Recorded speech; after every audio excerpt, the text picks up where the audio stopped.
Então, vamos bater um papinho aqui, casos mais do dia a dia, mais que eu quero que vocês tirem as dúvidas, né?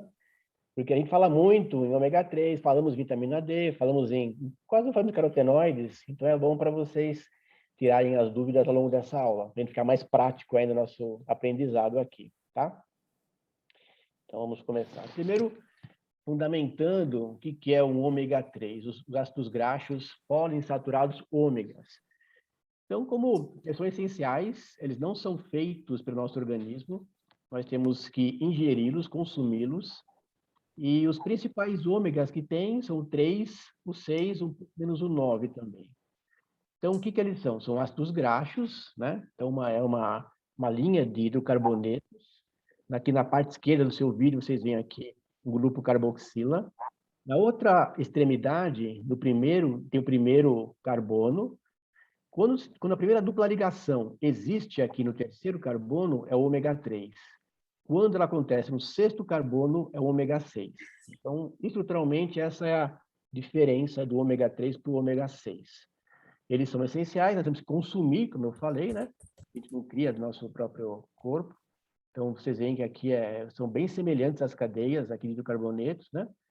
Então, tem duplas ligações nos dois lados, só que a primeira, então, no ômega 3 é no terceiro carbono e no ômega 6 é no sexto. Essa diferença nos carbonos altera bastante a função deles. Como vocês devem saber já, o ômega 6 é basicamente inflamatório, o ômega 3 é basicamente anti-inflamatório.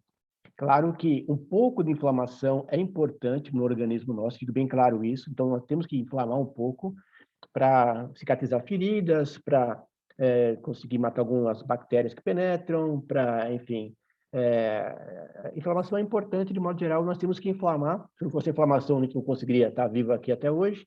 Porém, em níveis fisiológicos, quando começa a ser um pouco mais alta a taxa de inflamação, aí sim já podem advir as complicações disso, né?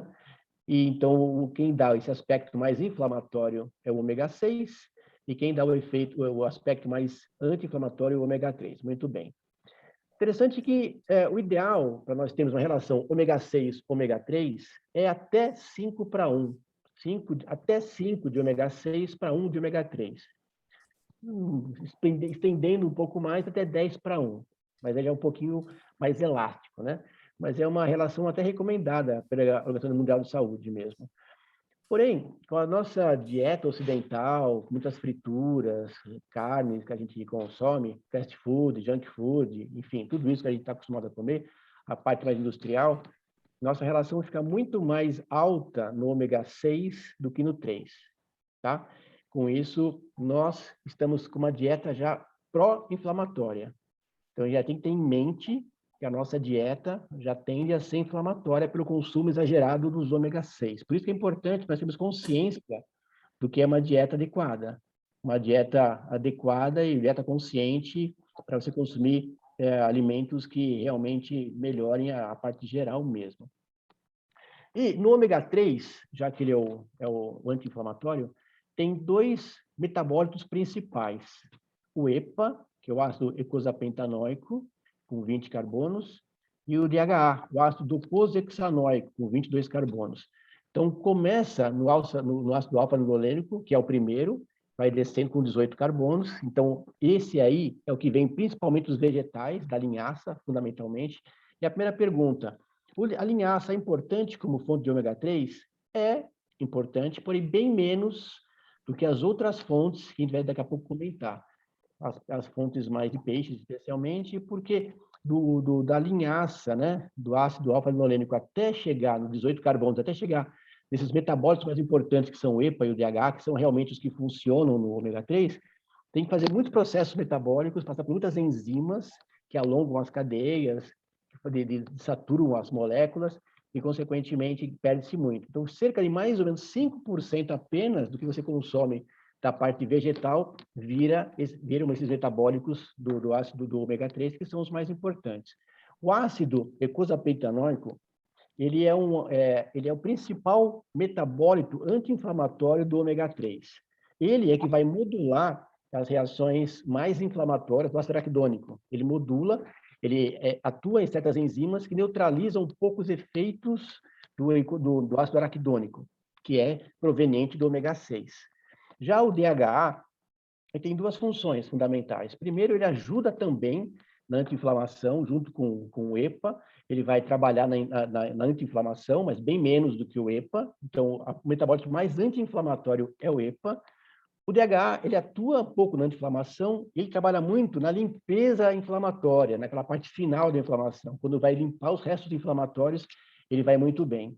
E a segunda importante função do DHA é a parte da cognição, é a parte da retina, é a parte da visão, ou seja, ele participa muito das membranas celulares e ele é responsável pelo maior influxo do estímulo nervoso, né, através dos neurônios, das células mesmo da retina, do próprio cérebro.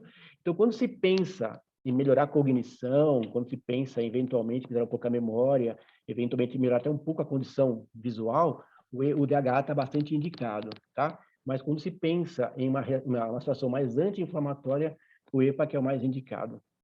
Existem suplementos só de DHA, e existem suplementos só de EPA, mas geralmente eles são associados, uma relação que é mais fisiológica, mais encontrada na natureza, de 320 de EPA para 220 de DHA. Essa é uma relação mais usual.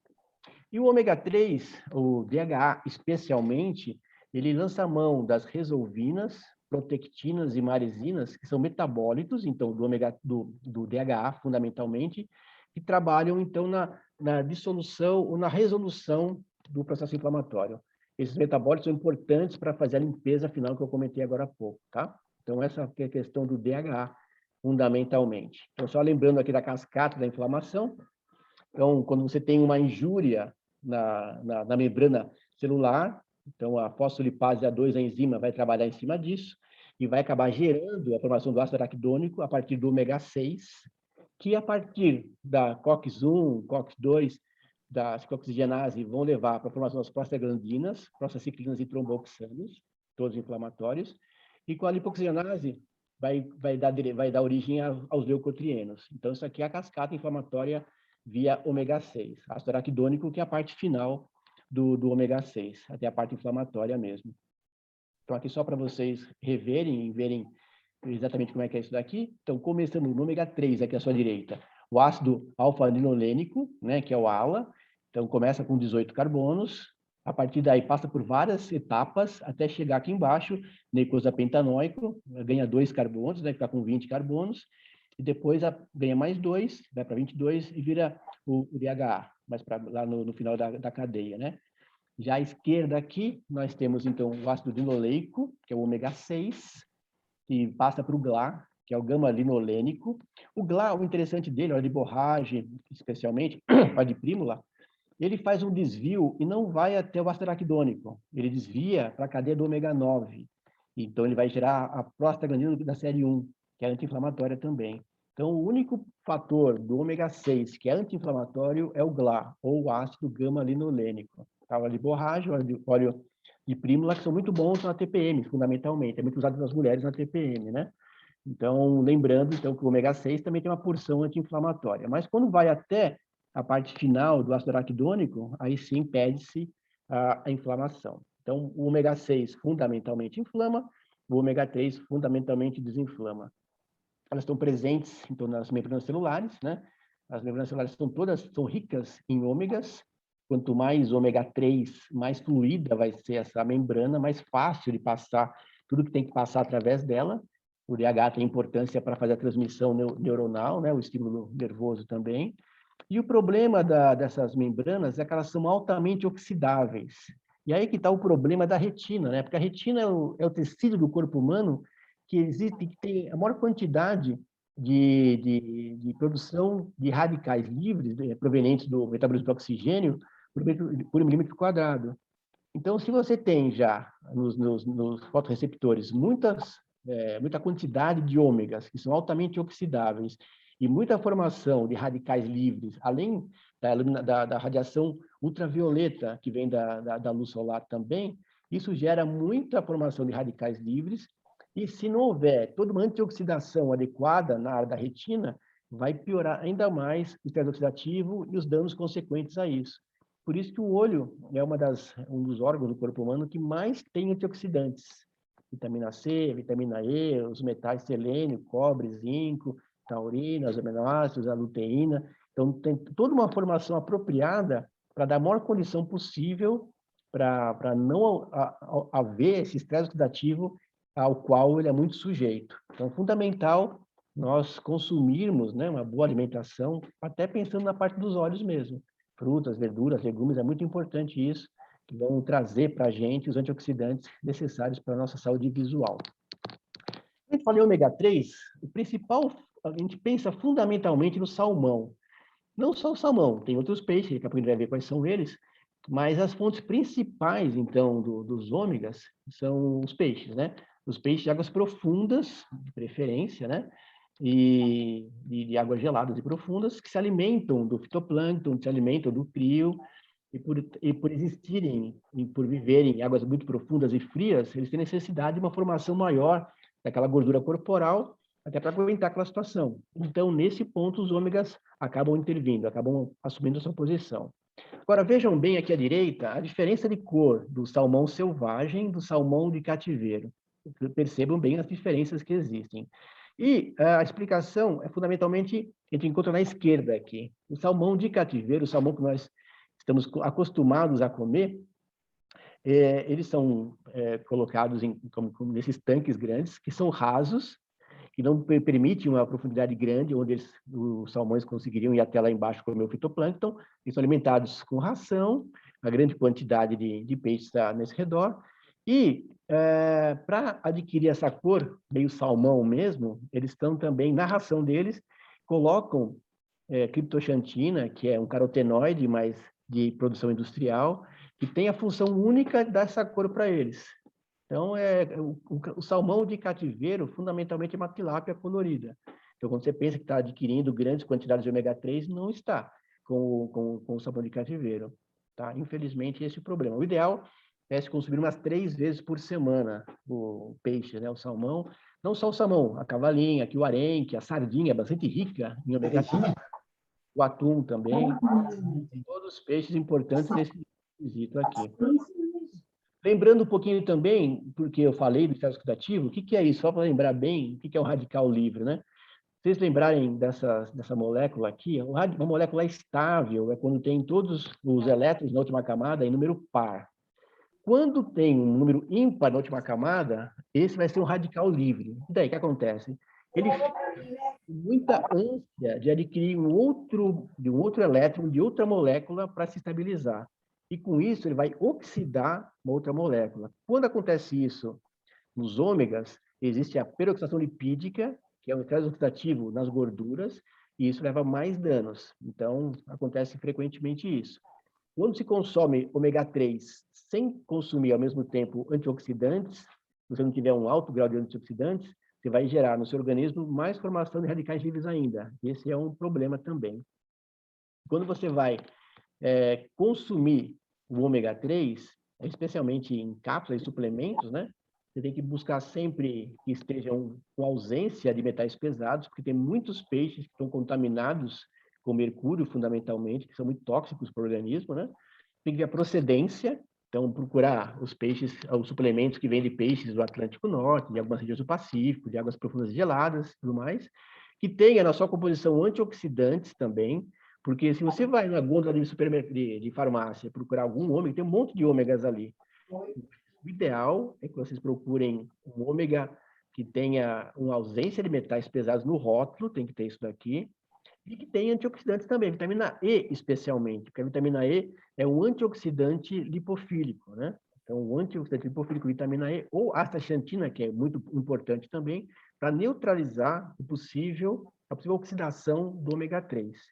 E tem que ver a quantidade também que tem por cápsula, porque tem cápsulas com pouca quantidade de ômega 3. Tem muito mais gorduras, triglicéridos, por exemplo, ésteres de colesterol, e muito pouco de ômega 3 fundamentalmente. Então, tudo isso tem que ver quando vai se comprar um suplemento de ômega 3. Quando vai se consumir peixes mesmo, o ideal é que vocês saibam a fonte de onde vem, como é que é, mas é um pouco mais complicado, né? E aqui a conexão olho-cérebro, né? Que é muito importante. O olho, como prolongamento do cérebro, a gente tem que lembrar disso, né? O olho é um prolongamento do cérebro, então o ômega 3, os ômegas da retina estão também presentes no cérebro, né? A luteína, daqui a pouco a gente vai pensar os carotenoides, também está muito presente no cérebro, então tem uma conexão muito importante que a gente não pode esquecer, olho-cérebro. Aqui tem uma série de trabalhos que mostram a importância do ômega 3 nos olhos, né? Então, da Nutrients, então, um trabalho importante. Em várias patologias, é muito importante o uso do ômega 3. Aqui um estudo, o DREAMS, também importante, mostrando que é útil para os clínicos e os pacientes usarem, né, o ômega 3 em óleos secos moderados, né? Então, é importante também. Em olho seco, melhora olho seco também, o ômega 3. Outra meta-análise importante também, uma revista importante, colocando isso, que o ômega 3 é efetivo. Tem alguns trabalhos que falam o contrário, mas a grande maioria aponta para essa direção mesmo, de ser importante. Na córnea aqui, né? Colocando com o ômega 3, a sua situação, a relação que eles têm em cima das glândulas de Meibomius também. Nas doenças da superfície ocular, a importância dos suplementos, né, nutricionais de ômegas, e aqui o ômega 3, a suplementação melhorou o quadro de sintomas e sinais do olho seco. E aqui uma primeira colocação, quanto que se prescreve de ômega 3? Vamos pensar em olho seco, que é o uso mais importante do ômega 3. Lembrando que o ômega 3 pode ser usado em várias situações, no corpo inteiro, inflamatório geral, mas nos olhos há uma série de trabalhos que sustentam essa situação de se indicar para a condição visual o ômega 3. Vocês podem começar com grama de ômega 3, como eu falei. Quando tiver um interesse mais anti-inflamatório, tipo aqui no olho seco, então mais quantidade de EPA.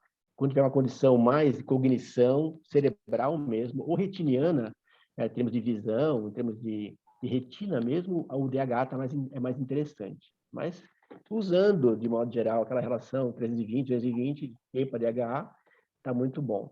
Aqui eles também colocam a importância de vitaminas A, B12, selênio, a curcumina, os flavonoides, que são nutrientes muito importantes para a gente começar a lidar no nosso dia a dia, né? É bom a gente começar a trabalhar com isso. O selênio, a curcumina, né? O cúrcuma, os flavonoides são muito importantes. Mesma coisa aqui, os ômegas 3 também em casos mais avançados, lentes de contato nesse trabalho. O que não falta são trabalhos de meta-análise, inclusive, pode ser efetivo aqui também no olho seco, né? Então, começa-se com grama, o que eu faço na minha prática, né? Vê um caso de olho seco, claro, começa com os lubrificantes, ponto, né? Mas se o paciente continua com queixas, eu já entro com a suplementação de ômega 3, fundamentalmente, né? E com grama, se não melhorou, eu passo para 2 gramas, eu passo para 3, até para 4 gramas, sem maiores problemas. Quais são os efeitos colaterais ou as complicações do ômega? Fundamentalmente, como ele é anticoagulante, ele pode favorecer um pouco o sangramento, né? E especialmente para quem vai operar, tem que ficar sem fazer uso desses ômegas, né? Alguns dias antes, uns 3 dias antes, mas logo depois de operado já pode começar a usar. E para quem tem alguma displasia sanguínea, fora isso, não há muitos problemas não. Claro que algumas pessoas sentem um pouco de indisposição gástrica, algumas pessoas sentem um gosto de peixe na boca, e isso são situações um pouco mais negativas que dá para trabalhar em cima. A hora principal, ideal de consumir os ômega 3 são pós-refeição ou quando vai se dormir. No pós-refeição, porque a refeição já é mais gordurosa, então a penetração é melhor, já que é uma gordura, né, um ácido graxo. E à noite também é interessante quando vai dormir, porque evita um pouco aquele efeito para quem sente, né, de um gosto de peixe, e também porque o metabolismo das gorduras é melhor à noite, né? O fígado funciona um pouco melhor para metabolizar as gorduras à noite. Então, mais um trabalho randomizado, na oftalmologia 2017, né? Então, o que não falta aqui são trabalhos que denotam a importância do ômega 3 nos quadros de olho seco, aqui com diabetes tipo 2 também. Aqui, quem trabalha com computador, hoje em dia, um trabalho em casa, é mais comum isso, as pessoas ficam muito no computador, muito tempo, então é fundamental passar os lubrificantes, e o ômega trabalha bastante bem nesse sentido também. Então é sempre interessante, para quem está usando muito computador, lembrar do ômega 3.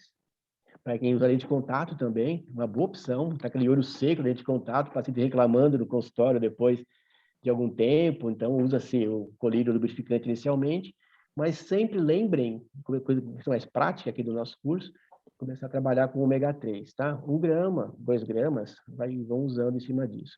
Pós cirurgia refrativa também, bem interessante esse tipo de trabalho, estabilizou um pouco mais o lacrimal na córnea, esse trabalho aqui. Então, eu não acho ruim, não, começar a se colocar na prática, né? Na prática clínica, um pouco mais de ômega 3 em situações do dia a dia, às vezes no consultório mesmo, em olho seco, computador, muita leitura e por aí vai. Qualquer queixa que incomode um pouquinho o paciente nesse sentido. Eu posso ir de catarata também, melhorou um pouquinho o sintoma de olho seco.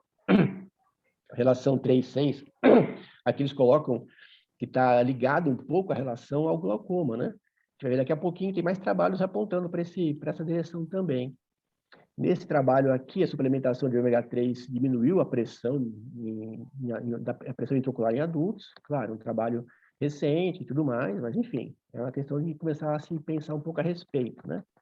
Lembrando, pessoal, que aqui a ideia do núcleo de estudo de oftalmologia integrativa é trazer conhecimentos, assim, de outras áreas para a oftalmologia e também fazer pesquisa. Então, a gente insiste, quem gostou de algum tema específico, vamos pesquisar, vamos mais a fundo, vamos ver se é verdade mesmo, vamos ver se a gente desenvolve esse caminho. A gente está aqui para isso mesmo, o núcleo está aqui para isso mesmo. Então, insistindo, quem de vocês tem interesse em fazer qualquer tipo de pesquisa, em qualquer tema que a gente desenvolveu aqui no curso, nos contacte, a Cris, a mim, vamos em frente, tá? A ideia do curso, do núcleo especialmente, é essa também. Aqui uma associação, né, do consumo de ácidos graxos e glaucoma. Aqui vocês podem ver que a ingestão do ômega 3 aqui embaixo pode ser protetiva contra o glaucoma. Interessante, né? A gente começar a lidar com... No JAMA apareceu esse artigo aqui. Mesma coisa aqui, né? Com glaucoma, mais um trabalho do JAMA falando sobre glaucoma. Então, quer dizer que não é só olho seco. Esse aqui lidando com a catarata senil, né? Também, né? São tópicos que vão sendo colocados e acho que cumpre a nós levarmos adiante para confirmar esses dados mesmo, que tanto vão ajudar no nosso tratamento dos pacientes e neles também, né? O aumento do ômega 6, a diminuição do ômega 3, levando à elevação da oxidação, o risco da alteração macular ligada à idade. Então, especialmente para aquelas pessoas que estão na terceira idade, com risco de alteração macular, o ômega 3 vai muito bem, vai muito bem. Lembrando que a nossa alimentação é inflamatória. Eu acho que cabe a nós que estamos nesse grupo aqui, nesse curso, perguntarmos cada vez mais da alimentação dos pacientes. Como é que ela se coloca, como é que o paciente se alimenta, orientar um pouquinho nas boas práticas alimentares é fundamental nessa função do oftalmo integrativo, tá? Então, mais aqui um trabalho também mostrando a mesma coisa. Então, o zinco, a vitamina C, a vitamina E, os carotenoides, são nutrientes que tem que acostumar a prescrever mais para os pacientes, né? Ômega suplementação, protege da retina, concentração macular, papapá. Então, mesma coisa também. Então, vejam vocês quanto trabalho tem sobre o ômega em várias situações dos olhos, em várias doenças. Mesma coisa aqui, regeneração macular. Então, o ômega 3 é muito importante para a nossa prática, não podemos abrir mão disso. Vocês entendem? Aqui, ó, a retinopatia diabética também é importante, ó, 2 gramas por dia de óleo de peixe. Tá? Então, lembrar disso, quem faz retina nessa situação também. Prevenção da retinopatia diabética, 2017, importante para a farmacologia, mesma coisa, porque previne a apoptose das células endoteliais da retina. Também no estudo da aterosclerose e tudo mais, cada vez mais se vê que os ômegas são importantes. A Associação Americana de Cardiologia sugere até 4 gramas por dia para diminuir um pouco os triglicérides, trabalhar melhor o colesterol. Então, é bem importante. Retinopatia diabética, importante biomarcador. E aqui, conjuntivite alérgica. Então, entram as resolvinas aqui, que é aquele metabólito do DHA. Também interessante. Quando a pessoa tem uma conjuntivite alérgica, é uma revista de imunologia, bem recente também, interessante entrar, e pelo trabalho aqui, o DHA está mais indicado mesmo. Muito bem, então a gente já entra no trabalho que todos vocês conhecem, né, que o AREDS, onde colocou-se inicialmente a vitamina C, a vitamina E, o beta-caroteno, já um carotenoide aqui, o zinco e o cobre, os metais. E qual a função do zinco e cobre nessa formação? O zinco e o cobre, o zinco especialmente, ele trabalha muito bem na formação de enzimas antioxidantes. O cobre também. Mas a função do cobre, até mais do que você também ajudar na formação de enzimas antioxidantes, é ajudar na relação do consumo de zinco e cobre. Então, tem uma relação bastante próxima. Se você consome só zinco, você vai acabar tendo uma baixa de cobre na sequência, né? Porque ele assume todos os receptores das células que fazem a entrada de zinco e cobre e dá uma desproporção.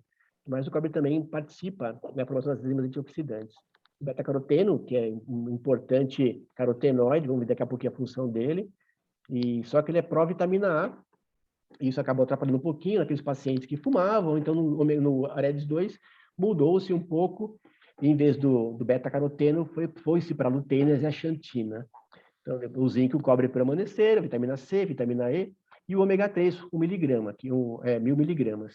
Lembrando que essa formação, vitamina C, vitamina E e ômega 3, é muito interessante, porque, como eu falei, a vitamina E neutraliza o estresse oxidativo contra o ômega.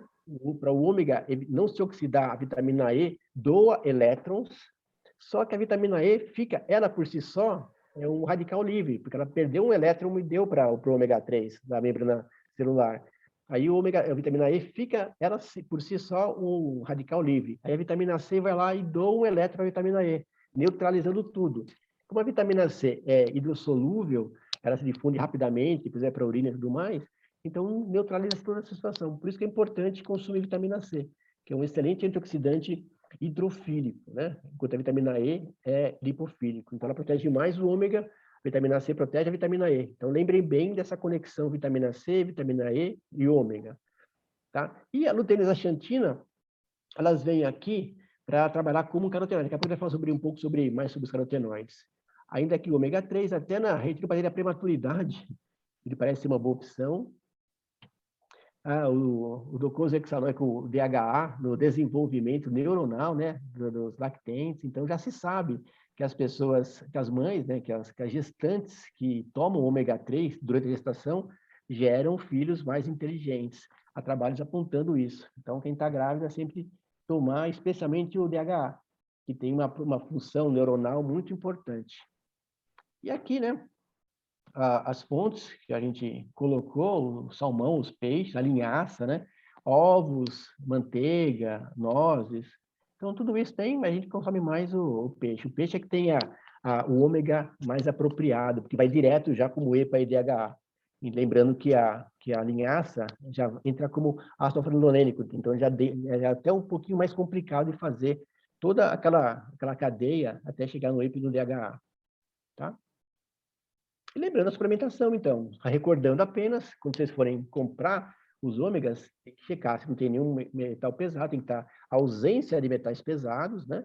E principalmente com algum antioxidante, vitamina E, especialmente. Se não tiver, tem que comprar separadamente e tomar junto também, senão você pode oxidar mais ainda. Você pensa que está melhorando a pessoa e está piorando, você vai oxidar ainda mais. Agora, quantos cuidados tem que se ter nessas prescrições? Bem, o segundo tópico de hoje, nesse nosso bate-papo, são os carotenoides, que são muito importantes para o corpo inteiro, assim como o ômega 3, os ômegas de modo geral, e para os olhos fundamentalmente, né? Então, são pigmentos orgânicos produzidos por algas, plantas, fungos, são lipofílicos, então, assim como os ômegas, a vitamina E também é lipofílico. O caroteno foi descoberto em 1831, Joachim Roder, quem descobriu, né? Identificou pela primeira vez. Em 1930, Paul Carrier, ele descobriu a vitamina A e o beta-caroteno, ganhou um prêmio Nobel por causa disso. E existem na natureza mais de 600 carotenoides, sendo que na nossa dieta tem 50 e no sangue são identificados 34, que são essenciais para a vida. E existe uma quantidade muito grande de artigos, como vocês podem ver aqui, e especialmente contra o câncer. Então, os carotenoides estão em muita aplicação contra o câncer também. Então, tudo que está pigmentado aqui, tudo que está coradinho, né, que está bonito aqui, é função dos carotenoides. O flamingo rosa, esse aqui à esquerda de cima, ele tem essa cor porque ele consome muitos pigmentos, né, os carotenoides lá do mar mesmo, do rio, onde eles estão ali. E isso acaba levando a eles essa coloração tão típica. Então, tudo que está assim é que eles consomem muito, mesmo o salmão também, né?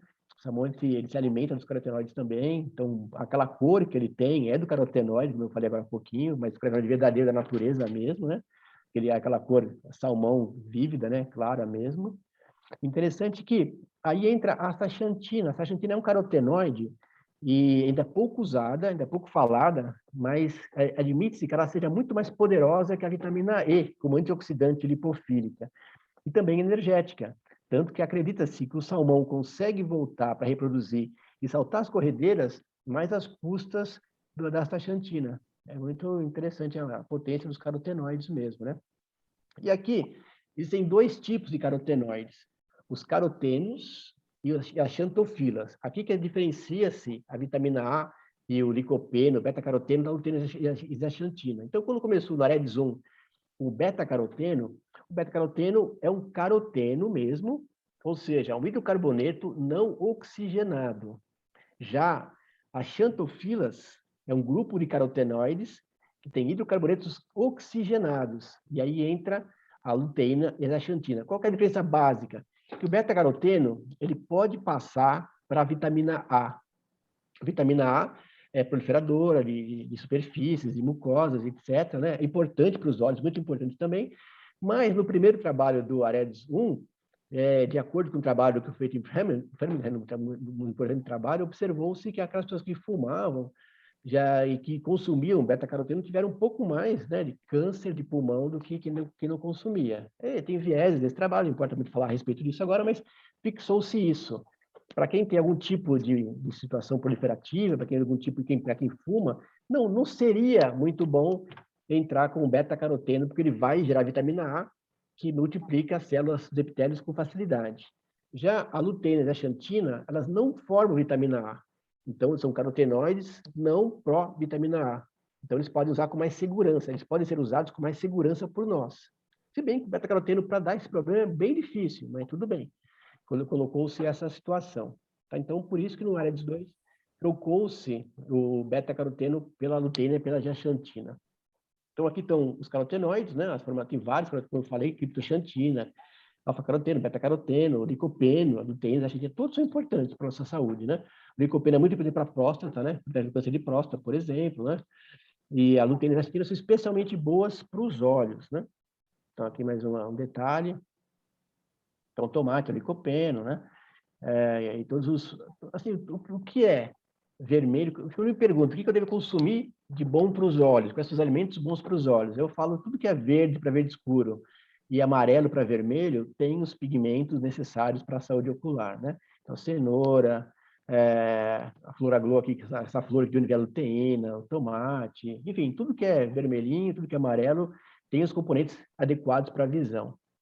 Aqui tem os elementos ricos, né? Todos coloridos, né? Todos vermelhos, o roxo é importante também, antocianinas, que também são outros nutrientes importantes, o verde, o mamão, abóbora, melão, tudo que é verde e amarelo para vermelho, morango, são importantes para a visão. Se vocês falarem isso para os pacientes, vai estar bastante bom já.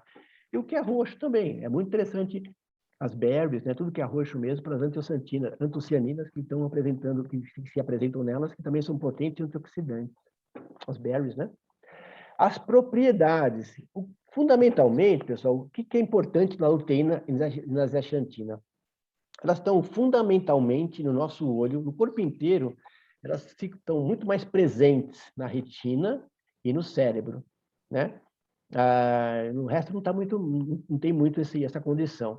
A gente absorve via intestino, o HDL costuma pegar o carotenoide, né, a luteína, e vai até a retina e lá deposita. Por isso que quem usa muito as estatinas pode até ter diminuída a quantidade de carotenoide, de luteína, devido à baixa proporção do colesterol mesmo, né? Então, o colesterol, só para lembrar aqui, não é nem um pouquinho um vilão, muito pelo contrário, só quando ele está oxidado, aí sim, tem outros problemas. Mas, enfim, então ele é antioxidante e, fundamentalmente, os carotenoides, eles são os únicos que conseguem combater ou neutralizar um pseudo-radical livre, que é o oxigênio singlet. O que é isso? Como vocês viram, o radical livre é aquela molécula que na última camada tem um número ímpar de elétrons. O oxigênio singlet, ele não tem o número ímpar, ele tem o número par.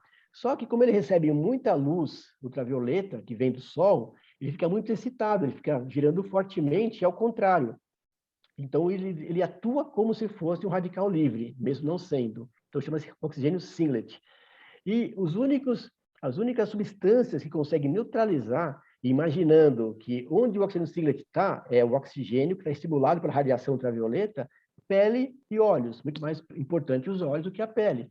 Então, a luteína e a xantina vão estar para proteger os olhos, tá? Por isso que muitos bronzeadores, muitas substâncias para a pele usam luteína, que também protege daquela radiação ultravioleta, no sentido de criar radicais livres, né? Falso que seja esse oxigênio singlet. Por isso é fundamental a gente indicar para o paciente uma boa alimentação, eventualmente uma suplementação com luteína, com zeaxantina, para conseguir combater esse radical. Como vocês estão vendo, os olhos são uma fonte potencial de formador de radicais livres, mais do que o corpo inteiro. Então, por isso que é muito importante ela ter uma resposta antioxidante bem importante também. Ela aumenta a resposta imunológica, ela interfere no ciclo celular, efeito anti-inflamatório, antimutagênico e proteção contra a fotossensibilização, que é típico dela mesmo, né? Aqui eu separei, vou só citar uma série de artigos importantes, a Nature, por exemplo, aqui, citando muito o beta-caroteno, os carotenoides de modo geral, como quimioprevenção. Então, quimioprevenção, anticâncer, então, anticâncer também aqui embaixo, contra a doença da mama, né, de bexiga da mama, risco de câncer de mama embaixo. Então, quando vocês prescrevem um carotenoide, quando vocês prescrevem a luteína, uma zeaxantina, um carotenoide de modo geral, vocês estão ajudando a pessoa no corpo inteiro, tal qual o ômega 3. Lembrando que os olhos fazem parte do corpo inteiro. Então, quando vocês passam zinco, cobre, selênio, ômegas, os carotenoides, o corpo inteiro está se beneficiando disso. A vitamina C, no caso, né? Tocoferóis, que são a vitamina E. Então, mais estudos, né, importantes aqui, câncer de esôfago, meta-análise, risco de câncer de próstata, o licopeno é muito importante, né? O beta-caroteno, o câncer de próstata também. Então, tem uma série de trabalhos ligando muito a questão da fibrilação atrial. Então, prescrevam um carotenoide que vocês não vão estar errando, né? Lembrando só daquela pequena correlação teórica beta-caroteno com fumantes. Basicamente, é isso que tem que evitar. Mesmo assim, a chance de formar algum problema de pulmão é bem pequena. A parte de pele, a psoríase, e aqui a gente chega, então, finalmente, na parte dos olhos também, né? Então, a luteína e zeaxantina na saúde dos olhos e da pele também. Então, ela é muito importante para isso.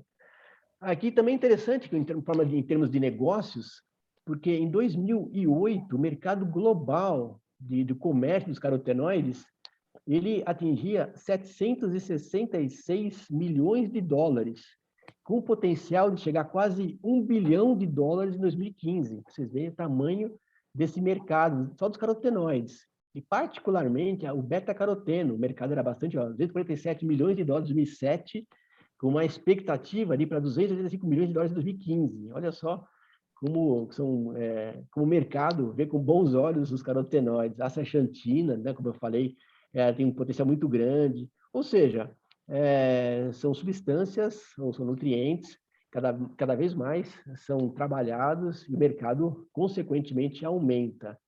Claro que se você comer adequadamente, está ótimo, mas se não comer, tem que suplementar, o velho ponto, né? O ideal seria uma boa alimentação.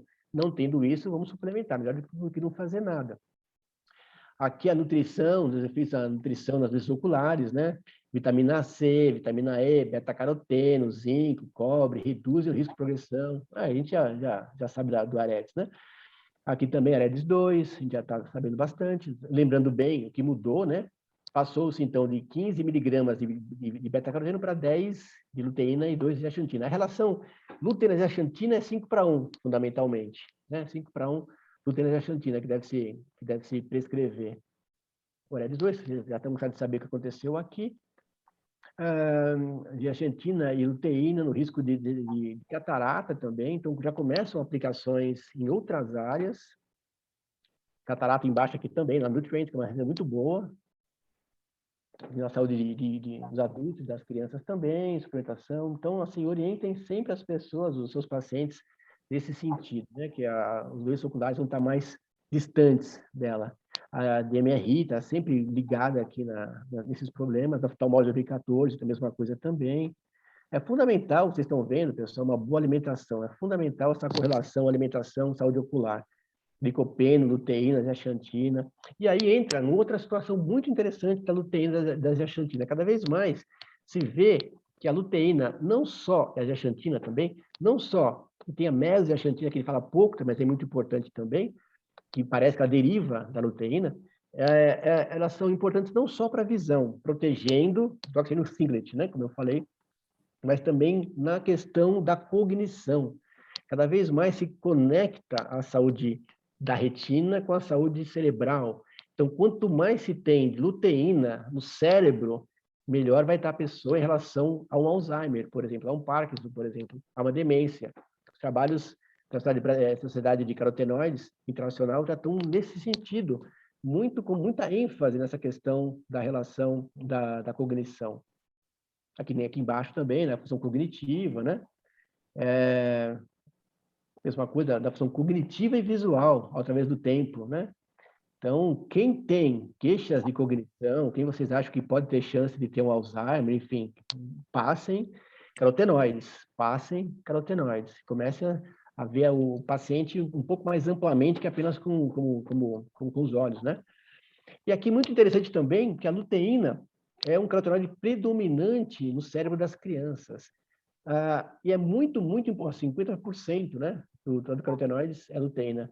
É muito importante para a criança ter condições adequadas de luteína, né, xantina. Aqui é o colostro. O colostro, ele tem essa cor amarela forte porque ele é riquíssimo em luteína. E por que a natureza faz isso? Como eu falei, o corpo não produz luteína. Então, o olho da criancinha já nasce sem essa proteção, o cérebro, mesma coisa.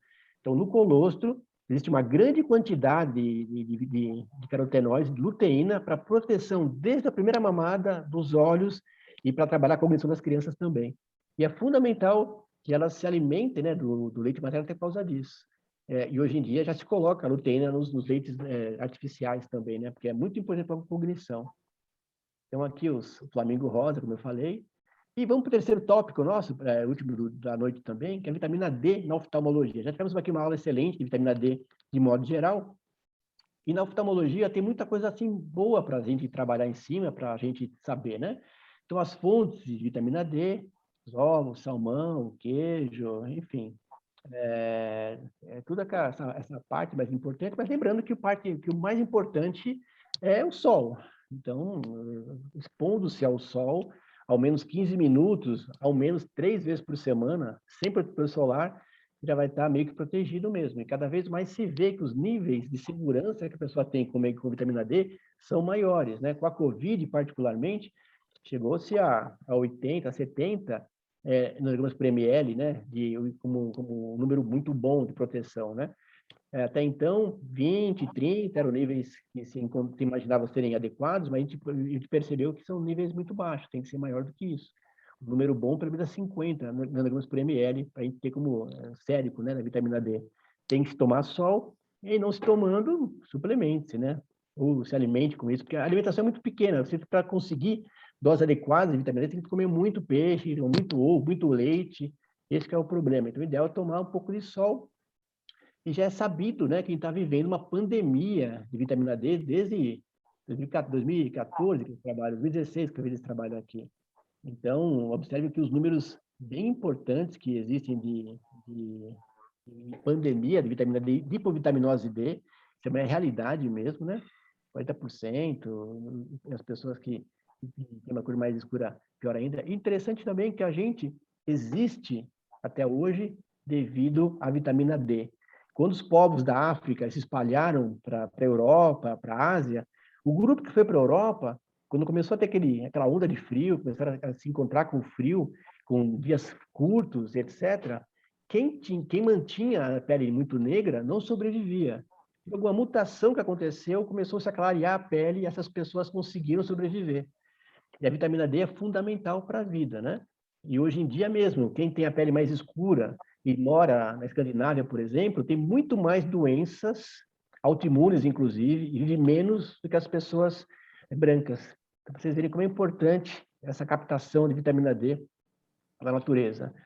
E também nos olhos, que é o que nos importa, né? Então, a vitamina D também existe na lágrima. Esse aqui é o primeiro trabalho que determinou isso, que o olho produz vitamina D, o olho tem o maquinário necessário para formar vitamina D, muito interessante. Ó, tem relação com glaucoma, tem relação, associação da severidade do glaucoma de ângulo aberto, né? Com a vitamina D, com o nível de vitamina D. Então, aqui é interessante começar a trabalhar em cima disso, né? Uveíte, a área da crise mesmo, né? É muito forte. Inflamação ocular. Então, aqui tem mais problemas quando a Sociedade Europeia, a de Endocrinologia, recomenda mais do que 30 nanogramas por ml, isso aqui em 2020, agora pré-pandemia, agora é até mais, né?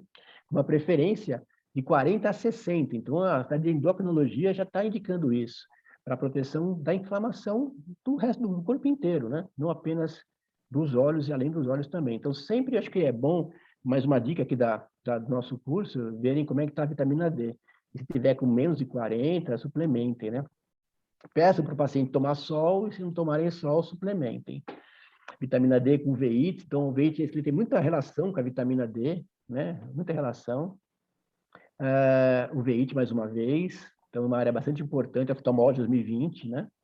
Então sempre observem vitamina D, a Cris, a Luciana está fazendo trabalho em cima disso aqui, a Karine também, então um grupo bastante forte nessa questão da vitamina D nos olhos. Aqui também com catarata, tudo bem, pode falar, mas é normal que as pessoas de mais idade, que têm mais catarata naturalmente, já tenham baixa vitamina D, pode ser. É uma associação encontrada. E como eu falei, estamos aqui para desenvolver trabalhos, pessoal, então quem tem interesse, vamos em frente. Mesma coisa aqui, catarata, então também tem uma relação. A quantidade de moracuta, vitamina D, em pacientes com catarata, também viu-se uma situação interessante em cima disso. Conjuntivite alérgica, na tópica, na Vernal especialmente, a Vernal também é aqui, 2019, uma revista de imunopatologia. Crianças também com a conjuntivite vernal, também tem a ver com a vitamina D. Olho seco, cada vez mais se observa isso. Uma suplementação de vitamina D em pacientes com olho seco, refratários ao tratamento convencional, melhoraram, né, com a vitamina D suplementada. Ela melhora também a eficácia dos lubrificantes tópicos. Córea 2019, isso é importante, a nossa área mesma. Suplementação oral em pacientes com olho seco, que tem baixa vitamina D. Então, observem bem que ômega 3, vitamina D, carotenoides, cada vez mais a gente tem que começar a trabalhar com isso, né? Com a estabilidade lacrimal, em quem tem olho seco também. Olho seco, mais uma vez, meta-análise, né? Também um importante papel na saúde ocular. Olha que interessante, né? Olho seco severo, o Sjögren, mesma coisa, também está associado com a baixa vitamina D. O calcitriol, que é a vitamina D ativa, né? Um potente inibidor da neovascularização retiniana. Calcitriol, mesma coisa aqui também nesse caminho da vascularização da angiogênese. Retinopatia diabética. Então, todas as doenças oftalmológicas têm relação com a vitamina D baixa, né? E a retinopatia diabética proliferativa também está.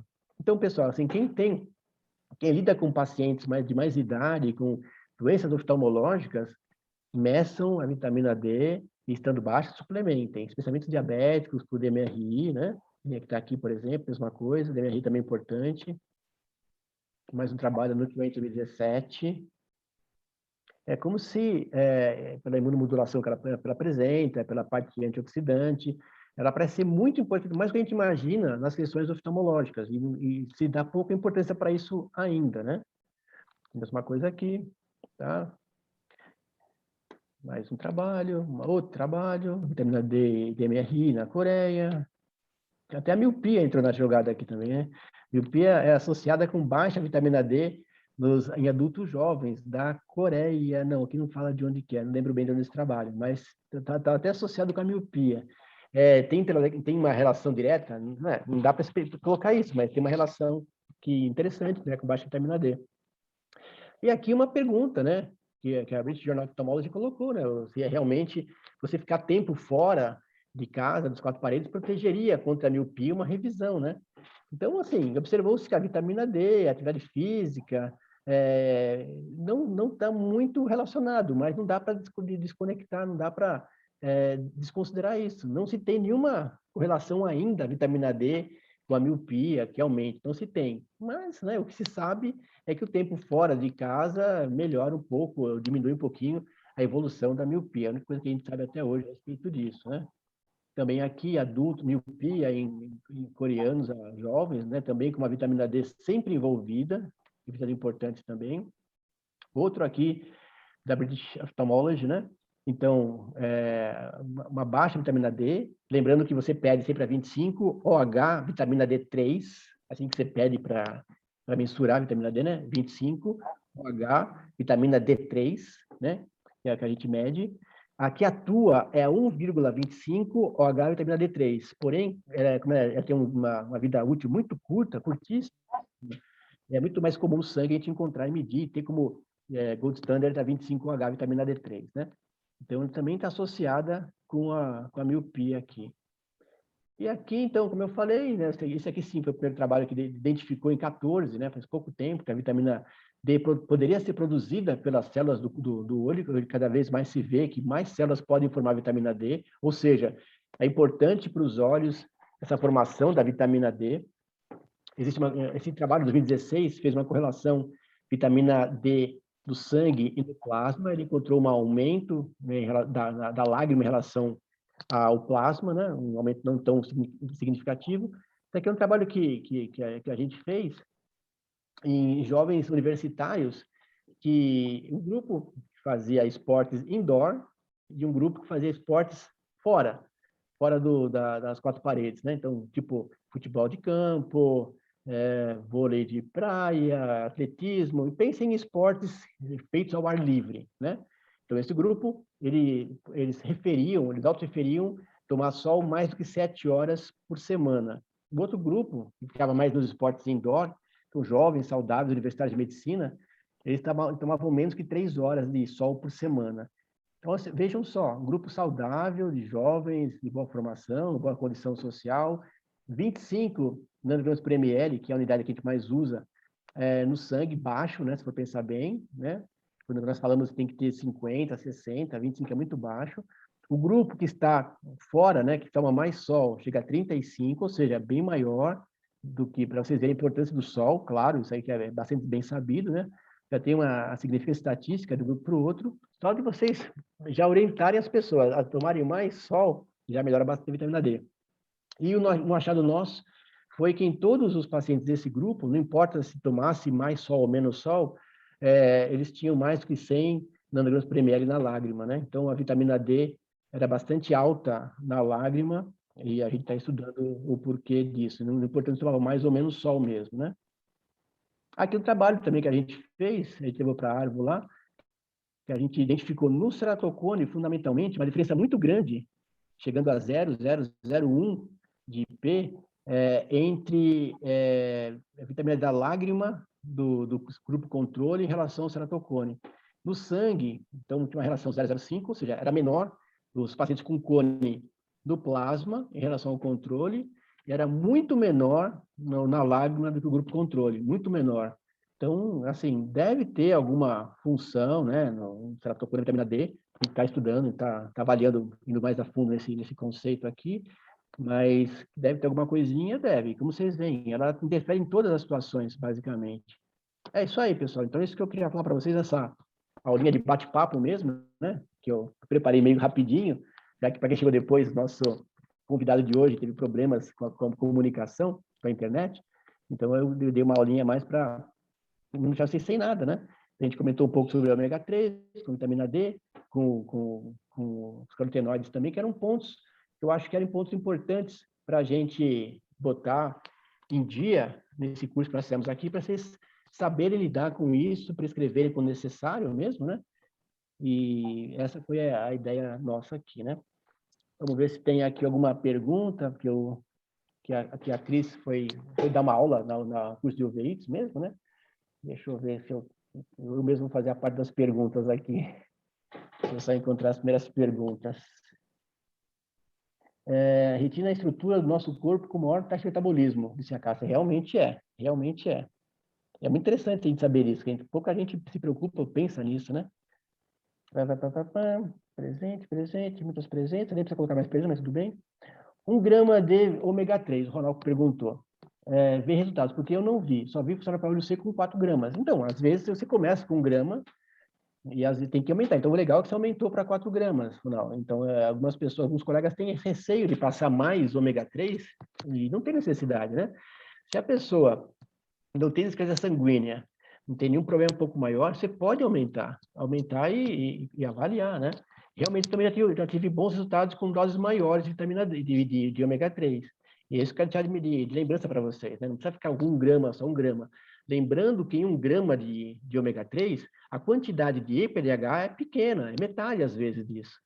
Então, tem alguns fabricantes que colocam toda a cápsula com ômega 3 real, com EPA e DHA, mas é bem mais caro também, né? Mas é interessante de prescrever. Então, quando você prescreve, vejam como eu falei, a quantidade de ômega que tem numa cápsula. Às vezes tem metade é ômega 3. Dá 1 grama, mas tem metade, tem 500 miligramas de ômega 3. A Sociedade Americana de Cardiologia sugere até 4 gramas de EPA, para vocês verem que, então, de EPA mesmo, né? Não a ômega 3 com os ésteres de colesterol, os triglicéridos associados aqui. Deixa eu ver aqui mais. Vocês sabem qual alga pode ser fonte de vitamina de ômega 3? O plâncton, de modo geral, ele tem essa capacidade, né? E o crio que consome, sim. Então, as algas, mesmo as que a gente consome, a espirulina, por exemplo, tem a vitamina D.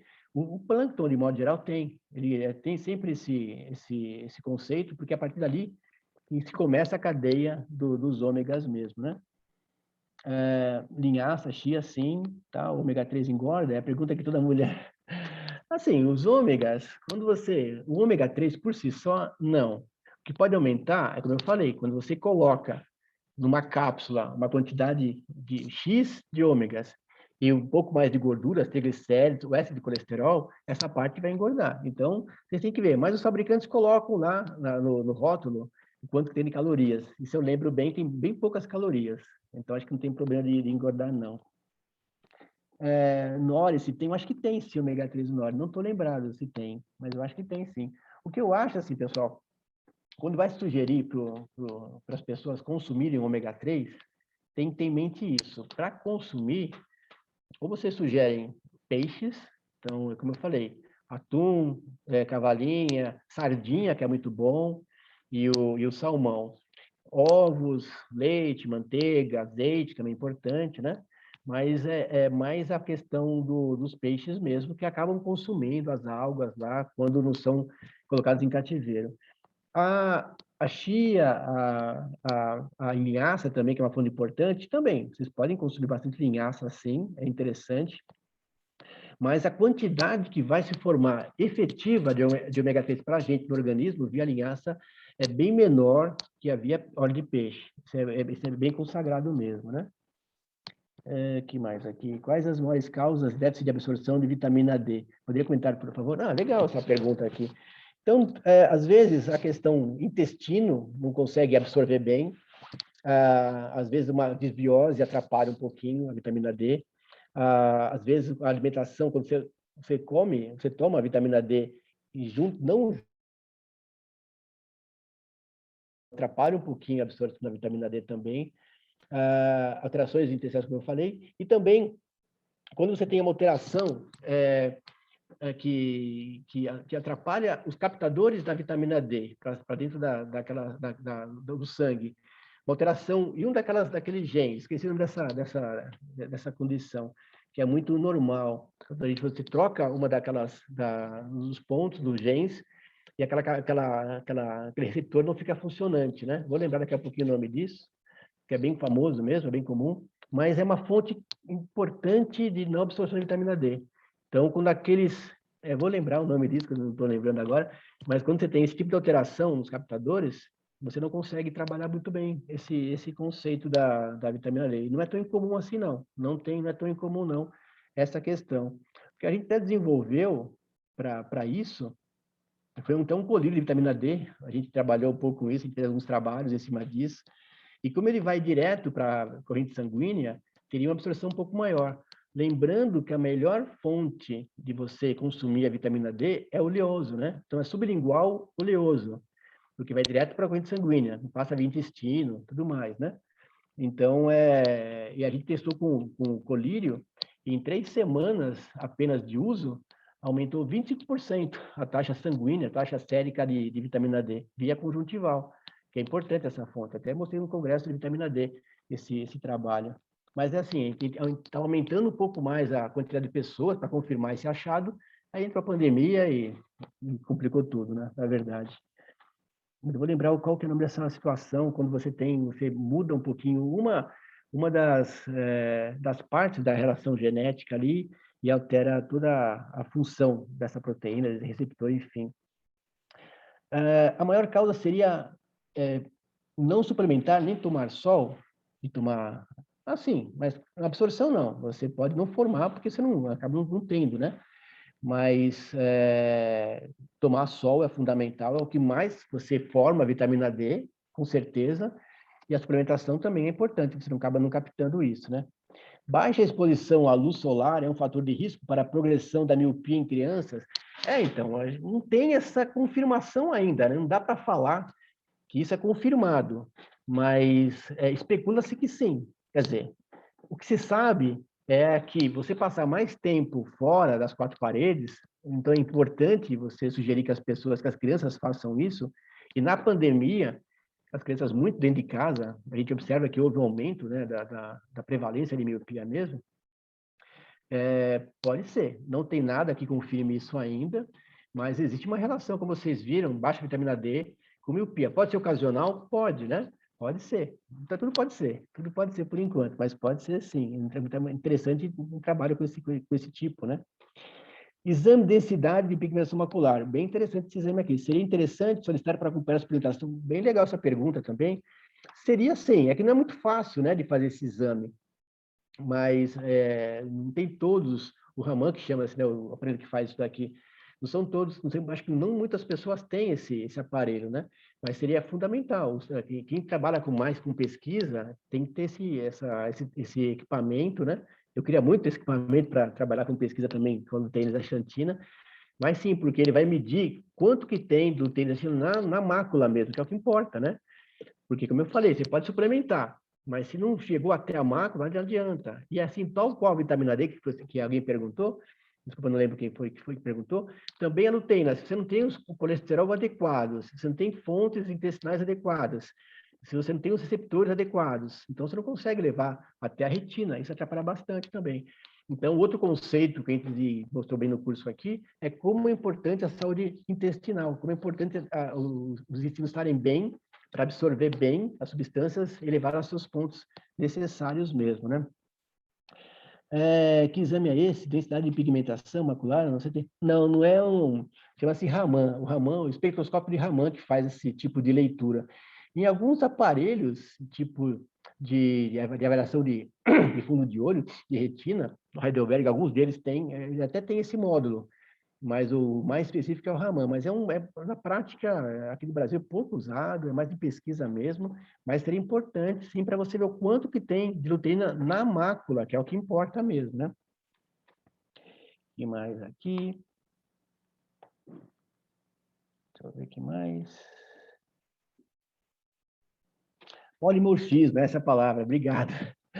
Então, a Sandra me colocou, muito obrigado, Sandra, polimorfismo, exatamente. Então, polimorfismo dos receptores, dos carreadores da vitamina D, é uma fonte importante de baixa absorção da vitamina D. É o polimorfismo, é a palavra que eu queria lembrar mesmo. Muito obrigado, Sandra. Mas é isso aí, é uma fonte importante da baixa de absorção da vitamina D, seria o polimorfismo mesmo, e daí que eu imaginei fazer um colírio de vitamina D, ou tomar por boca, porque se você tomar suplemento por via oral, não vai adiantar nada isso daí, né? Tem uma dúvida, tá? O que você usa como antioxidante? Apenas como curiosidade, o Rodrigo perguntou. Legal, Rodrigo. Assim, a ideia é essa, eu tenho que falar o que eu faço, aí vocês, com dúvidas e perguntas, a gente tenta esclarecer. Como antioxidante, os dois principais são a vitamina C e a vitamina E. Vitamina C, como eu coloquei, é o mais importante antioxidante hidrofílico. Ela está presente no olho, ela está muito mais presente do que na média do corpo humano, porque o olho precisa muito disso, né? Então, no cristalino, na retina, no mouro aquoso, é muito rico em vitamina C o nosso olho. Então, mas assim, para tudo, né? A vitamina C está muito indicado. A vitamina E também é muito importante, porque ela é um antioxidante lipofílico. Então, enquanto a vitamina C pega mais a parte líquida, A vitamina E pega mais a parte lipídica, então, nesse sentido, a retina, né, a parte dos ômegas, então está muito mais ligado com essa parte lipofílica. Só que, assim, tem muito tipo de vitamina E, e outra situação. Tem até vitaminas E que são sintéticas, que não tem um efeito tão adequado. Então, quando você vai pensar numa vitamina E, se você quiser sofisticar um pouquinho mais o pedido, você pode colocar mix de tocoferóis e tocotrienóis. Porque a vitamina E tem oito subtipos, 8 moléculas diferentes. Então, alfa-tocoferol é a mais efetiva, acha-se, tem a beta-tocoferol, que eu acho que é um pouco mais efetiva que a alfa. Tem várias, mas o mix de tocoferóis, tocotrienóis, um pouquinho de cada uma dessas 8, é interessante também. E agora, fora isso, você pode passar, como eu falei, os metais, o zinco, o selênio, o cobre, que vão fazer parte da constituição das enzimas antioxidantes. Então, quando eu quero fazer uma receita, eu faço muita manipulação, né? Então, quando eu quero prescrever uma manipulação de antioxidantes, então não vai faltar a vitamina C, não vai faltar a vitamina E ou a astaxantina, que é mais potente ainda, mas é mais cara, então tem essa parte, né? E cobre, selênio, zinco. Eu gosto de prescrever a taurina para a retina também, que tem uma função muito rica nesse sentido. Assim, de regra, esses são os principais, né? Ótima didática, muito obrigado. Podemos submeter aqui. Excelente aula, maravilhosa e que essencial. Para pacientes com restrição à lactose, a Toreta colocou aqui.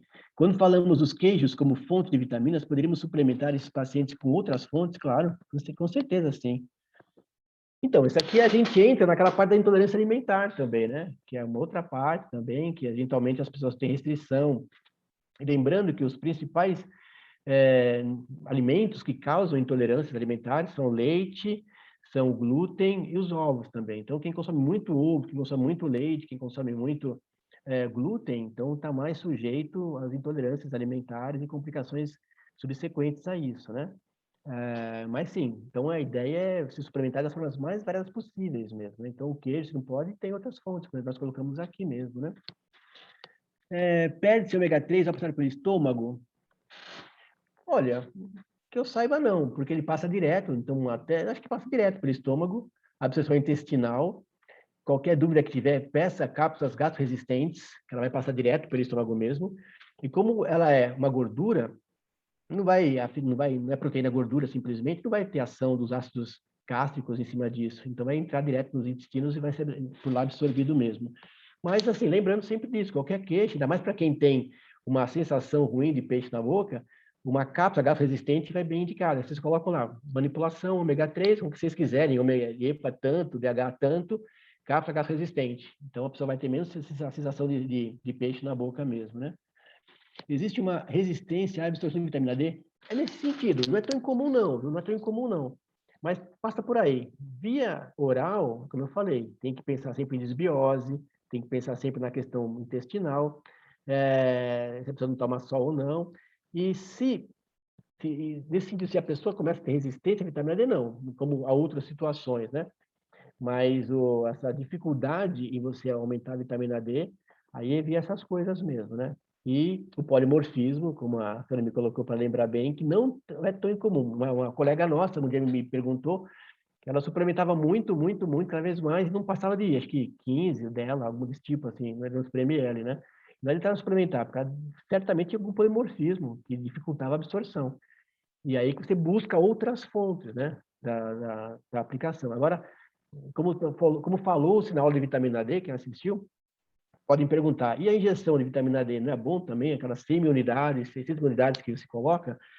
Os resultados não mostram muita vantagem em relação a isso, não. Então, eu mesmo gosto muito dessa situação, prefiro suplementar via oral mesmo, um pouquinho por dia, que tem essa condição, que não tem necessidade de fazer uma injeção, mesmo que seja muito baixo, né? Se é muito baixo a vitamina D, algumas pessoas preferem fazer via intramuscular, mas mesmo assim eu prefiro via oral. Aí vocês podem perguntar quanto que eu prescrevo de vitamina D via oral. Depende muito, depende muito. Eu mesmo tomo 1.000, 2.000 unidades por dia, dependendo como é que está a minha vitamina D. Deve estar um pouco melhor, porque eu tomo sol, também me preocupo com isso. Mas para pessoas que têm... outro dia eu encontrei uma criança com 7 de vitamina D. Imagina, uma criança com 7, desenvolvimento, tinha 12 anos. tem que entrar com doses altas de vitamina D, 10 unidades por dia. E tem que controlar muito bem, aí também pode perguntar qual que é o ponto de contraindicação para a vitamina D. Tem que controlar bem o cálcio iônico, geralmente o PTH também. Então, quando você prescreve a vitamina D e o PTH está em níveis bons, ele não sobe, o cálcio iônico tem níveis bons também, é ok, você pode prescrever sem ter maiores problemas, não. Não é tão incomum prescrever doses um pouco maiores. E para tentar encontrar o nível adequado, aí sim, aí você diminui um pouquinho, deixa na manutenção mesmo, né? Mas como vocês viram, é muito importante ter um nível bom de vitamina D mesmo para uma série de situações, né? O trabalho TEGA mostra, a Carla colocou aqui, minha amiga Carla, mostra que a alteração de carotenoides por um ano de forma contínua aumentou a atividade macular desses elementos. Sim, sim, essa é verdade. Então, a suplementação de carotenoides aumenta bem essa questão macular. Então, eu sugiro que vocês orientem ou prescrevam para os pacientes os carotenoides mesmo, né? Para proteção ocular, e não só ocular, vocês viram que o corpo inteiro se beneficia disso, né? Do ômega 3, a vitamina D e dos carotenoides, são muito bem beneficiados por isso. O enzima Q10 pode ajudar a saúde ocular? Uma pergunta também. Já que há concentração grande de mitocôndrias, exatamente, né? E músculo, tecido nervoso, acredito que poderia gerar neuropatia. Muito boa colocação. Sim, teoricamente está bem indicada a coenzima Q10, para quem não conhece, a vitamina Q10, a coenzima Q10, ela entra no ciclo de Krebs, na fosforilação oxidativa, né? Na sequência para gerar energia, ela é mitocondrial mesmo. Então, para quem? Para situações que requerem energia, para lugares que tem muita mitocôndria, ela está indicada, sim, e os olhos tem muita mitocôndria. Então, teoricamente, ela está bem indicada. Não tem muitos trabalhos que falam sobre isso. Seria uma interessante trabalhar em cima disso aí, por exemplo, com o glaucoma, enzima Q10, na lágrima, uma interessante avaliação, né? Se for possível fazer isso, acrescentaria bastante para a gente saber isso daqui. E acabaram as perguntas, era mais isso mesmo, né? E se usa sozinho também, pode usar sozinho, por exemplo, Q10, 50 miligramas, até um pouco mais, é que é um pouco cara também, mas pode prescrever. Eu gosto de prescrever a coenzima Q10 também, para dar como energizante mitocondrial. E é um conceito que também se desenvolva, talvez se desenvolva com o tempo, se você trabalhar as mitocôndrias das células dos olhos, por que não, né? Também sim. O ideal é isso, pessoal, vocês começando a ter um pouco mais de contato com essas áreas, com esse tipo de situação, comecem a ter ideias, comecem a desenvolver sugestões, porque vocês mesmos podem prescrever o que vocês querem, então ficar presos ao que a farmacêutica dá para vocês, né? Tendo esse conceito um pouco mais preparado, e só formando aqui, só insistindo um pouquinho que a ideia desse núcleo é formar um pouco, né, com conceitos maiores, vocês que estão interessados nisso, e trazer pessoas para trabalhar com a gente no ambulatório, quando tiver, e também na parte de pesquisa. Tem dois efeitos, porque vocês viram aqui, a gente comentou de 3 nutrientes, vamos dizer assim, 3 produtos que não são comuns da nossa prática oftalmológica, né? O ômega 3, mal e mal, entrou com Aedes lá e tudo mais, né? Um pouquinho coelho seco. A vitamina D agora, começa a aparecer alguma coisinha. E os carotenoides, o carotenoide que veio com a Aedes, né? O ômega 3 um pouquinho, aparecendo um pouquinho ali. Mas são, assim, são substâncias que a gente tem que começar a prescrever, porque, como eu coloquei fortemente, o corpo inteiro se beneficia disso, né? Tanto dos ômegas, tanto dos carotenoides. Imagine quanto tem de anticâncer nos carotenoides que nós colocamos aqui, quanto tem de prevenção de demência que a gente coloca aqui. Hoje em dia se dá muito mais ênfase para os carotenoides em relação às demências e Alzheimer do que provavelmente até para os olhos, que é isso que é muito importante também para a saúde do cerebral. E a gente correlaciona muito com a saúde ocular também, essa questão dos carotenoides, enfim, né? Acho que é isso, pessoal. Então, a gente não tem mais perguntas. Então, acho que foi bom, né? Que a gente conversou bastante sobre isso daqui. Paciente que usa ômega 3 para adicionar DHA. Sim, pode sim, sem problemas. O DHA é um metabólito do ômega 3, eventualmente está tomando uma quantidade baixa, você quer pensar em cognição, você quer pensar em trabalho de retina, pode dar DHA, sim, sem nenhum problema, tá? E é isso. Tem até cápsulas com grama de DHA, simplesmente, tá? Então, para quem quer trabalhar a condição visual, quem quer trabalhar a cognição, excelente. Quem quer trabalhar mais a anti-inflamação, então aí o EPA está melhor. Eu diria assim, a grosso modo, O EPA seria mais para as questões mais superficiais do olho, e o DH mais para as questões internas. Mas é claro que tem toda uma inflamação ao redor disso, também tem que ser colocado, tá? Acho que então é isso. Pessoal, alguém tem alguma pergunta aqui? Lembrando a todos, então, que no começo da aula eu coloquei para vocês que vai ter um simpósio brasileiro de oftalmologia integrativa, o terceiro já, com aulas na parte da manhã, no dia 6 de novembro, com casos clínicos à tarde. O ideal dos casos clínicos é trazer para cá o que o pessoal faz por aí e vamos ver, vamos criticar, vamos elogiar, vamos trabalhar em cima disso. Mas e também desenvolver essa questão. E o pré-simpósio vai ter uma série de convidados que vão falar sobre temas gerais, integrativos mesmo, né? Então, muitos dos que estiveram aqui vão estar presentes. Vai ser no sábado, dia 30, o dia inteiro, dia 31 de manhã. E logo a gente já vai estar colocando para vocês isso, vão estar no grupo lá, vocês vão estar sabendo dessa situação. Logo, logo, então logo vai estar disponível para vocês. Lembrando que o curso aqui vai até o dia 3 de dezembro, por enquanto, tem mais algumas aulas aqui. As últimas 3 aulas vão ser de casos clínicos aqui no nosso curso também, para a gente já começar a colocar em prática, quem está descobrindo aqui, está estudando aqui. E, pessoal, é isso. A gente, mais uma vez, coloca aqui a ideia, quem estiver com a gente, quem quiser levar adiante essa ideia, esteja com a gente, né? Vamos trabalhar em cima disso, vamos trabalhar no ambulatório, vamos trabalhar em pesquisas, porque tem muitas perguntas, né? A gente não sabe responder todas as perguntas. Tem um grupo de WhatsApp? Tem um grupo sim, Ana. Tem um grupo de WhatsApp, sim. A Cássia até pode colocar o telefone dela, aquela que é administradora do grupo, para entrar lá, a gente vai divulgando esses aspectos todos, né?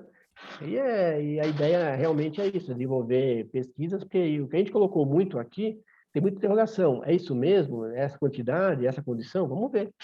E a Unifesp dá essas condições para a gente, né? E a Alessandra levantou a mão. Pode falar, Alessandra. Pode comentar. Oi, boa noite. Eu queria fazer uma pergunta. Como que da onde vem o ômega 3 presente nas cápsulas? Como que é essa indústria? Eu imagino que sejam de peixes de cativeiro, né? Aí queria saber. Então, existem até ômegas 3 em cápsula que vêm da linhaça, por exemplo. Então, quem é vegano tem linhas que vêm com essa área, né? Dessa parte. Agora, de modo geral, elas vêm de peixes, mas é que tá. Como você já deve ter percebido, assim, tem muitos ômega 3 quando você vai numa gôndola de farmácia, tem muitos. Observem, né? Existem sim os ômegas que são feitos a partir de salmão de cativeiro. Por isso que você tem que procurar, quando você quer qualidade, vai pagar um pouco mais caro, mas quando você quer qualidade, tem que procurar peixes de águas profundas, que está ali. Alguns vêm de salmão do Ártico, do Pacífico, e vem com antioxidante, e vem com isento de metais pesados, aí você está tranquila. Então, vem no rótulo mesmo. Procure depois. São as marcas mais caras, mas tem qualidade, sim. Que tem um selo IFO, né? IFO. E tem alguns selos, tem alguns certificadores de qualidade. Eu conheço mais o MEG, mas são selos que certificam essa qualidade dos ômegas, e é importante você ter sim. Porque quando você vai buscar preço, você vai encontrar uma quantidade grande de ômegas diferentes. Mas quando você vai buscar qualidade, procurem isso, né? Se tem metais pesados ou não, se tem oxidante ou não, de onde vem, a procedência de onde vem, está marcado lá. Se não tiver marcado, é aquele cativeiro mesmo, aí a quantidade não vai ser tão boa e a qualidade também não vai ser tão boa, a mesma coisa. Então, costumem-se a ver essa parte nas gôndolas, então. Tá, joia. Obrigada. Alguém mais? Então tá, pessoal. Semana que vem, como é o Congresso Brasileiro de Oftalmologia, não vai ter a aula. Semana que vem não tem aula por causa do Congresso, tá? Então a gente volta daqui a 2 semanas com uma aula sobre olho e cérebro, relação olho-cérebro, com Carla Scores, da Unifesp também, professor da neurologia. A gente vai levando adiante. Então, só para vocês lembrarem, semana que vem, vai ser o CBO, então não tem aula, tá? A única quarta-feira sem aula do curso inteiro, semana que vem, que começou em abril. Tá bom, pessoal? Então a gente se vê daqui a 2 semanas. Estejam atentos ao grupo, né? Que a gente comentou agora há pouquinho, para ver os detalhes maiores sobre o simpósio que a gente vai fazer. Tá bom? Pessoal, boa noite para vocês. Obrigado por vocês estarem com a gente aqui. E até a próxima, né? Quem sabe, quem for no congresso lá, a gente se vê por lá, então. Tá bom? Boa Tchau, pessoal. noite. Boa noite. Obrigada.